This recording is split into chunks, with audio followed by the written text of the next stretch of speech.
പുതുക്കിയ H1B visa fees പ്രാബല്യത്തിലായി. നിലവിലെ visa ഉടമകൾക്ക് പുതിയ നിരക്ക് ബാധകമാവില്ല. ടെക് കമ്പനികൾ വിസ ദുരുപയോഗം ചെയ്തതുമൂലമാണ് ഫീസ് ഉയർത്തിയത് എന്ന ന്യായീകരണവുമായി വൈറ്റ് ഹൗസ് രംഗത്തെത്തി. H1B വിസയ്ക്ക് അമേരിക്ക ഏർപ്പെടുത്തിയ പുതുക്കിയ നിരക്ക് പ്രാബല്യത്തിലായി. പുതിയ വിസ അപേക്ഷകൾക്കാണ് ഫീസ് വർധന ബാധകമാവുക. ഈ വിഭാഗത്തിൽ നിലവിൽ വിസ കയ്യിലുള്ളവരുടെ യാത്രകളെ തീരുമാനം ബാധിക്കില്ലെന്ന് അമേരിക്കൻ പൗരത്വ കുടിയേറ്റ വകുപ്പ് അറിയിച്ചിരുന്നു.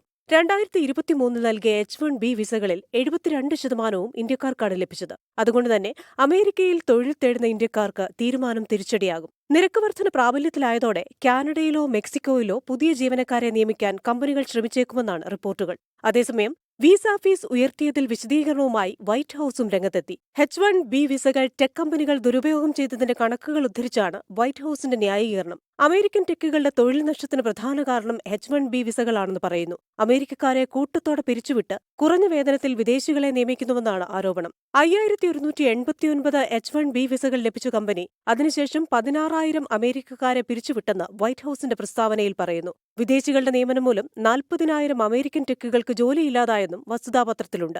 അമേരിക്കൻ കമ്പ്യൂട്ടർ സയൻസ് ബിരുദധാരികൾക്കിടയിൽ 6.1%, കമ്പ്യൂട്ടർ എഞ്ചിനീയറിംഗ് ബിരുദധാരികൾക്കിടയിൽ 7.5% തൊഴിലില്ലായ്മ ഉയർന്നെന്ന കണക്കുകളും പങ്കുവയ്ക്കുന്നുണ്ട് വൈറ്റ് ഹൌസ്. Business desk 24. ലോകത്തെവിടെയായാലും ഏത് സമയത്തും 24 വാർത്തകളും ഓഗ്മെന്റഡ് റിയാലിറ്റി പാക്കേജുകളും എക്സ്പ്ലെയിനറുകളും വിശദമായി കാണാൻ ഞങ്ങളുടെ യൂട്യൂബ് ചാനൽ നിങ്ങൾക്ക് സബ്സ്ക്രൈബ് ചെയ്യാം.